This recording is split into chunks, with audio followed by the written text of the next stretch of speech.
سوچ کا رخ، سیج، انشے سیریل، 37واں انشا، شارق علی۔ فل London School of Economics LSE میں تھا، لیکن مضامین کا اختلاف ہماری دوستی میں حائل نہ تھا۔ پروفیسر گل لندن میں گزرا طالب علمی کا زمانہ یاد کر رہے تھے۔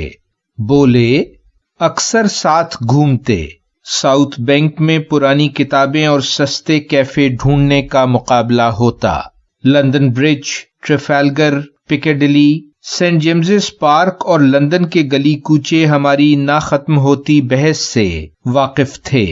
اسی سے پتہ چلا کہ LSE کی ابتدا ذاتی ڈائری میں لکھی ایک عبارت سے ہوئی تھی، معاشیات اور سیاسی سائنس کا ایسا ادارہ جس میں لیکچروں کا اہتمام اور سچی تحقیق کے مواقع فراہم ہوں۔ یہ تحریر 1894 میں بیٹرس ویب نامی خاتون نے اپنی ڈائری میں لکھی تھی۔ 1 سال بعد اپنے شوہر اور 3 دوستوں سمیت، جن میں جارج برنارڈ شاء بھی شامل تھے، اس نے لندن کے علاقے اسٹرینڈ میں 3 کمروں پر مشتمل LSE کی بنیاد رکھی۔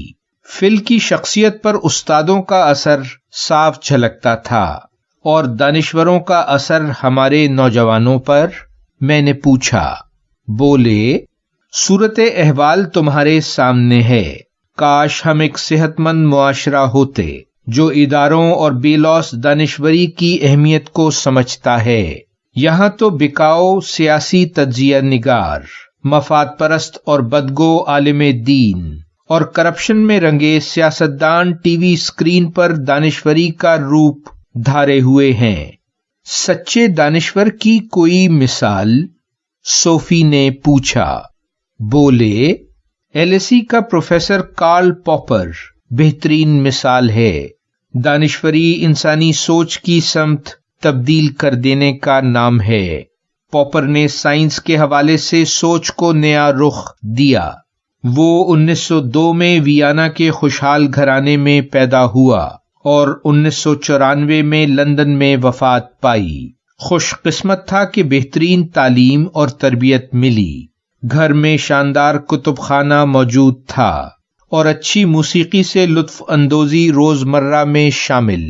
اتنی آسودہ زندگی کے باوجود اس کی فکر غربت پر مرکوز رہی۔ وہ لکھتا ہے، یورپ کے بیشتر شہری غریبوں کی قسم پرسی اور ان کی بے یار و مددگاری سے آشنا نہیں۔ سائنسی سوچ میں تبدیلی، وہ کیسے؟ رمز نے پوچھا۔ بولے، ان دنوں ویانا سرکل نامی کچھ فلسفی کسی خیال یا مفروضے کو مشاہداتی تصدیق کی بنیاد پر سائنسی علم تسلیم کر لینے کے حامی تھے۔ پاپر نے بالکل مختلف رائے پیش کی۔ وہ کہتا ہے، سائنسی علم محض ایک اتفاق ہوتا ہے جو کسی خیال یا مفروضے کے مسلسل غلط ثابت ہو جانے سے وجود میں آتا ہے۔ اس نے اس موضوع پر کئی کتابیں لکھی۔